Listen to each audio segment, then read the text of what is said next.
नमस्कार दोस्तों, बीपीएनएल official YouTube channel पर आपका स्वागत है।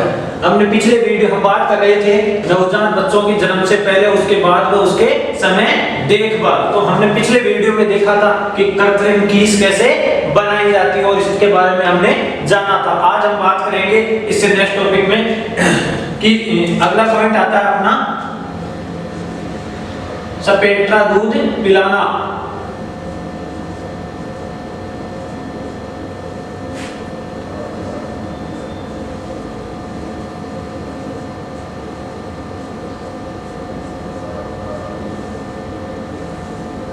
अगला पॉइंट है पेटरा दूध पिलाना। क्या होता है ये होता है कि जो दूध है उसकी जो मलाई जो आती है उसके ऊपर, उसको हटा देने के बाद में, उसकी क्रीम निकालने के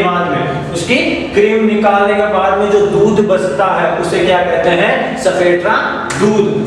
किसे कहते हैं सपेटा दूध?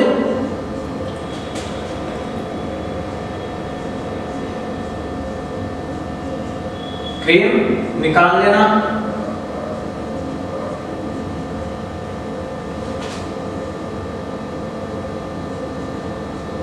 वह क्रीम निकालना, वह मलाई उतारना।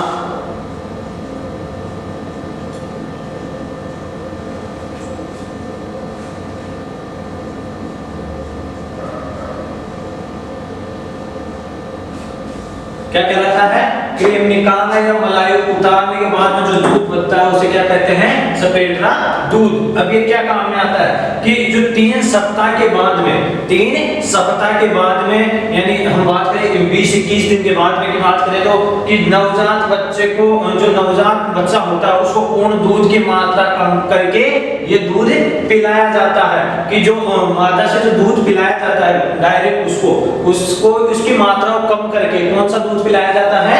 पेटरा दूध पिलाया जाता है, यानी क्रीम निकाला हुआ दूध पिलाया जाता है। इसका क्या कारण है कि क्यों पिलाया जाता है? तो होता है कि सपेटा दूध को पिलाने से पुरुष के शरीर के तापमान तक गर्म करके पिलाना चाहिए। जो सपेटा दूध है उसको कहां तक गर्म करना चाहिए? जो बच्चे का जो टेम्परेचर है, बॉडी टेम्परेचर है, उस तक ही उसे गर्म करके उस बच्चे को पिलाना चाहिए। अब इसके बाद में आता है नेक्स्ट पॉइंट आता है, अगला पॉइंट आता है मिल्क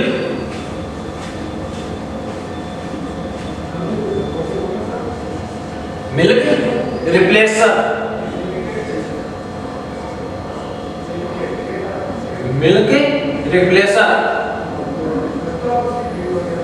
इसका मतलब क्या होता है? यानी दूध दोहने वाला कौन सा? कि मिल्क रिप्लेसर का मतलब है जब नवजात बच्चा 2 सप्ताह का हो जावे तब शुरू करना चाहिए। कि नवजात हम क्या करते हैं, जब 2 सप्ताह तक हो ब्याही जो मादा है, जो मादा है जिसने प्रसव हुआ है, उसका दूध कब निकालते हैं? हम 2 सप्ताह के बाद में, यानी 15 या 20 दिन के बाद में।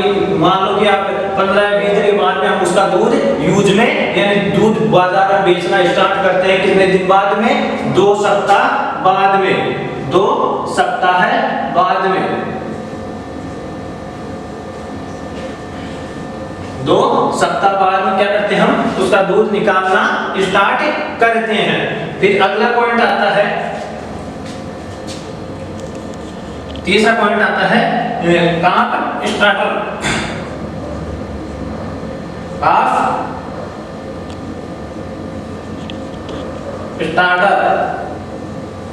काफ स्टार्टर खिलाना।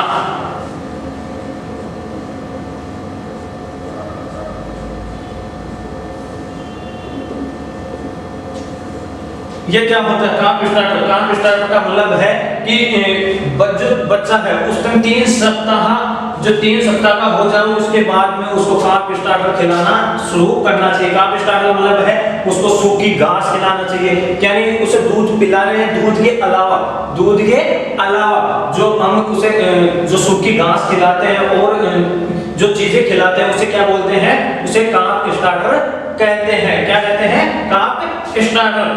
अब इसके बाद में आता है कि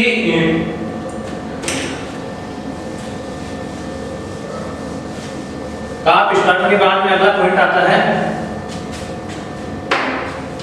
कि नवजात पे टेटोइंग करनी चाहिए, उसे मार्क करना चाहिए कि उससे क्या होता है कि उसे अलग वार्डों में ले जा सके, कि ये मालूम होना चाहिए कि अब उसके टेटोइंग करेंगे तो उसे ये मालूम चल जाता है कि कौन सा बछड़ा कौन सी मादा पशु का है।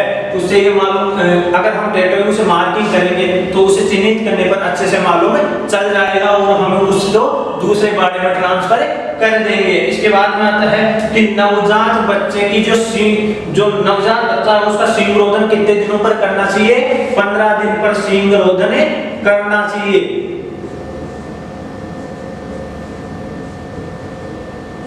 सींग रोधन 15 दिन पर। जो बच्चे के हम सींग दबाते हैं, मान लो सींग किसी पशु के जो क्या करते हैं हम उसको आकर्षक दिखने के लिए, पशु को आकर्षक अच्छा दिखने के लिए, और वो किसी और पशु को नुकसान ना पहुंचाए, किसी व्यक्ति को नुकसान ना पहुंचाए, इसके लिए क्या करते हैं। और उसकी सबसे इम्पोर्टेंट होता है उसकी उम्र को छिपाने के लिए पशु का सींग रोधन किया जाता है। लेकिन वो कब किया जाता है? जब नवजात बच्चा होता है और कितने दिन पर? जब वो 15 दिन का हो जाए तब उसका सींग रोधन किया जाता है। उसका सींग रोधन यानी सींग दबाए जाते हैं। फिर इसके बाद में आता है अगर जो नवजात मादा है और यदि उसके कोई अतिरिक्त थन है, जो मान लो कि मादा है कोई नवजात बच्चा फेल या फीमेल है, तो क्या करते हैं अगर उसके अतिरिक्त कोई थन है तो उसको हटा देते हैं। ये कौन सी उम्र पर करते हैं? 1 से 2 महीने की उम्र पर किया जाता है। जो अतिरिक्त थन होता है कि कई पशुओं के 5 होते हैं, कई के 6 थन होते हैं, तो ऐसे इनका क्या करते हैं जब वो नवजात होती है वो फीमेल, तो उस कितने महीने पर? 1 या 2 महीने पर उसको हटा देते हैं उस अतिरिक्त थन को। अब हम बात करें कि जो नवजात होते हैं उनमें 1 महीने में सबसे ज्यादा मृत्यु कौन सी बीमारियों से होती है? तो सबसे ज्यादा जो मौत होती है नवजात बच्चों की वो किन कारणों से? एक तो न्यूमोनिया,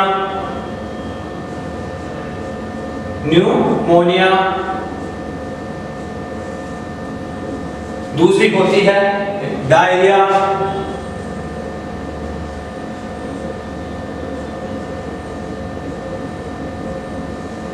तो इन वजह से इनके कारण कौन से महीने में? 1 महीने की उम्र में नवजात बच्चे की इन बीमारियों की वजह से मृत्यु होती है। सबसे ज्यादा किनकी वजह से? न्यूमोनिया की वजह से, डायरिया की यानी दस्त की वजह से क्या होता है? बच्चे की मौत हो जाती है। कितने दिनों में? 1 महीने में। फिर इसके बाद में आता है कि 6 माह की उम्र के बाद में 6 माह की उम्र के बाद में बछड़ियों को अलग कर देना चाहिए। जो हम एक बाड़े में रखते हैं बछड़े और बछड़ियों को, एक बाड़े में रखते हैं बछड़े और बछड़ियों को, तो उनको 6 महीने की उम्र के बाद में क्या करना चाहिए? बछड़े और बछड़ियों को अलग कर देना चाहिए, मेल और फीमेल को अलग कर देना चाहिए, अलग अलग बाड़ों में ट्रांसफर कर देना चाहिए। अगर नवजात बच्चा 3 माह का हो जाए, नवजात बच्चा 3 महीने के होने के बाद में उनको टीकाकरण करना चाहिए। टीकाकरण करना चाहिए उनका एंथ्रेक्स का, जो टीकाकरण होता है एंथ्रेक्स का,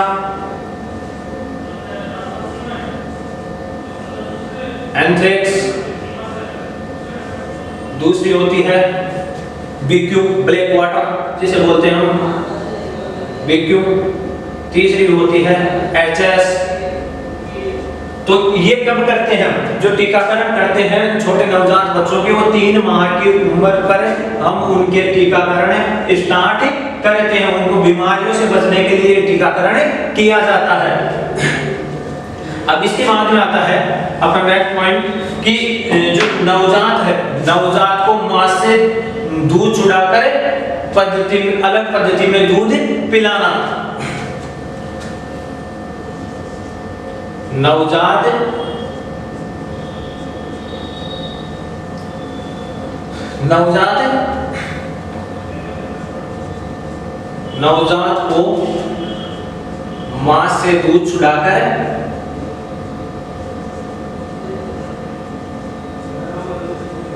को मां से दूध छुड़ाकर अलग पद्धति में वीनिंग पद्धति है अलग पद्धति में दूध पिलाना।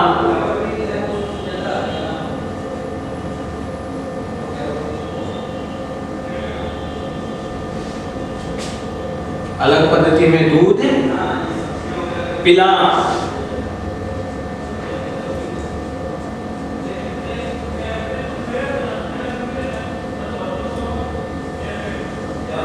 तो कौन सी अगला पॉइंट आता है, नवजात को मां से दूध छुड़ाकर अलग पद्धति में दूध पिलाना। तो इसमें क्या होता है कि नवजात को प्रसव के तुरंत बाद में अथवा जन्म के 4 दिन बाद में मां से अलग करके पालने को क्या कहते हैं, वीनिंग कहते हैं। कि जो नवजात है उसको या तो मां से तुरंत हटा दे, या तो मां से, जो मां के पास हम बछड़े या बछड़ी को रखते हैं उसको या तो तुरंत हटा दिया, 3-4 दिन बाद में उसको अलग करके अलग से पाला जाता है, मां से अलग करके पाला जाता है, उसे क्या कहते हैं, वीनिंग कहते हैं। उस पद्धति को क्या कहते हैं, वीनिंग कहते हैं। कौन सी पद्धति को कहते हैं, मां से जो 3-4 दिन में मां से अलग करके पालने की पद्धति को, मां से अलग करके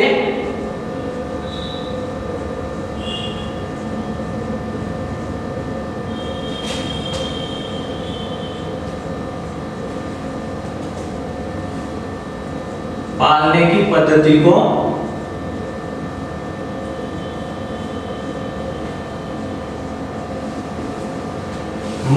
किसको वीनिंग किसे कहते हैं, मां से अलग करके पालने की, जो मां से अलग करके जो पाला जाता है उसको क्या कहते हैं, वीनिंग पद्धति कहते हैं। तो वीनिंग कहते हैं मां से अलग करके बच्चे को या बछड़े या बछड़ी को पालने की पद्धति को वीनिंग कहते हैं। तो कि वीनिंग के लाभ है, अगर मैं बात करूं वीनिंग के लाभ, तो इससे क्या होता है कि जो दुग्ध उत्पादन है प्रति ब्यावत का एक ब्यावत काल में कितना दूध देता है पशु, उसका वास्तविक पता चल जाता है। किसमें, वीनिंग पद्धति में, यानी नवजात को अलग करके अलग से पाला जाता है। तो उसके जो मां है, जो जिसे हम दूध प्राप्त करते हैं, उसका वास्तविक पता चल जाता है, पूरे ब्यावत काल का वास्तविक दूध देने का। फिर आता है कि अगर मादा पशु को पहुंचाने में काल की आवश्यकता नहीं पड़ती, कि अकस्मात मान लो कि अगर जो काल है, जो बछड़ा या बछड़ी वो मर जाता है, तो उस पर मादा को किस पर, बछड़ा और बछड़ी पर डिपेंड नहीं रहना पड़ता, अगर उसको पहुंचने में आसानी होगी अगर किसमें, वीनिंग पद्धति में बछड़े को अलग कर दिया गया हो तब। फिर आता है जो काल के बिना जो दूध होता है, जो दूध दोहते हैं, उसको साफ व शुद्ध प्राप्त किया जा सकता है। जो दूध दोहते हैं हम, जो काल, अगर मान लो कि हम काल को दूध नहीं पिला रहे मादा से, तो जो दूध प्राप्त होगा वो स्वच्छ और साफ सुथरा प्राप्त होगा।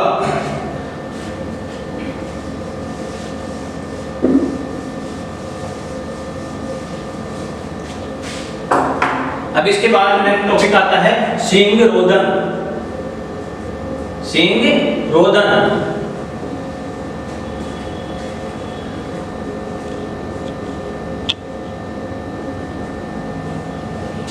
टॉपिक आता है सींग रोदन। ये कितने प्रकार का होता है सींग रोदन, कि नवजात बच्चे चाहे नर हो या मादा, उनका सींग रोदन करना चाहिए। तो मैंने बताया सींग रोदन क्यों करना आवश्यक होता है, कि एक तो सुंदर दिखने के लिए, और एक सबसे बड़ा इंपॉर्टेंट कारण होता है कि उसकी उम्र छिपाने के लिए। अगर किसी मादा पशु की उम्र छिपाने के लिए क्या किया जाता है, उनका सींग रोदन किया जाता है। तो ये कितने प्रकार का होता है सींग रोदन, 2 प्रकार का होता है। पहला होता है सींग काटना,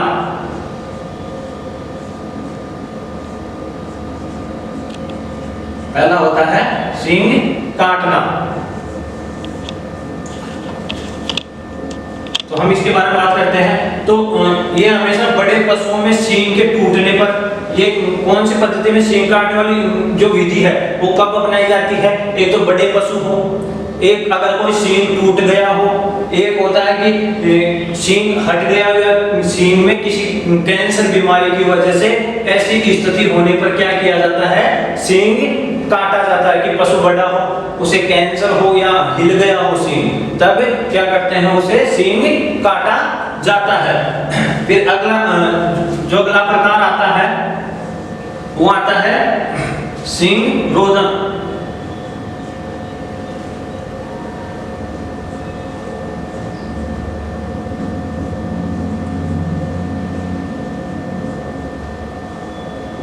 सींग रोदन का मतलब है सींग को दबाना, सींग को दबाना।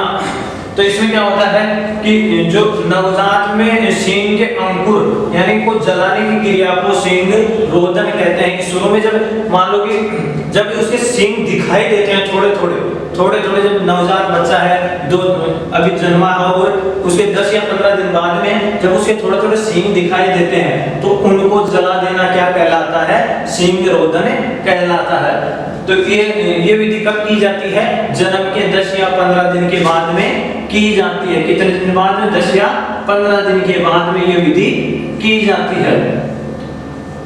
कौन सी विधि, सींग रोदन विधि। इसका अंकुर स्पष्ट दिखाई ना दे, सींग रोदन करना, सींग रोदन कर देना चाहिए।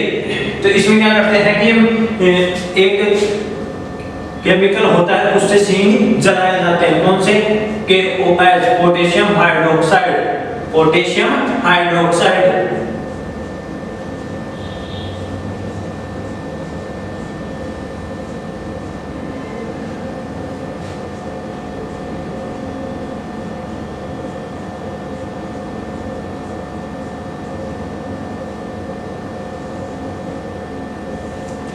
इसे क्या किया जाता है, जो नवजात बच्चा है तो उसके जो सींग अंकुरित है वहां पर क्या किया जाता है, छोटी गोली आती है उसको थोड़ा पानी में भिगोकर सींगों पर लगाया जाता है, जिससे क्या करते हैं, क्या होता है, सींग जल जाते हैं और वहां से सींग उगते नहीं, हट जाता है। कि केवल हमें दिखाई देता है लेकिन वो बाहर नहीं निकल पाता। तो सींग रोदन की 2 विधियां, सींग काटना और सींग रोदन। तो आज हमने बात की नवजात बच्चों की जन्म से पहले और बाद में देखभाल। तो इसमें हमने बात की थी सेपरेट काफ स्टार्टर के बारे में, सींग रोदन विधियों के बारे में हमने चर्चा की। धन्यवाद। हम नेक्स्ट वीडियो में फिर आगे अगले टॉपिक को नए टॉपिक लेके आएंगे। Click on the subscribe button to subscribe to our channel. Press the bell icon on the YouTube app and never miss another update.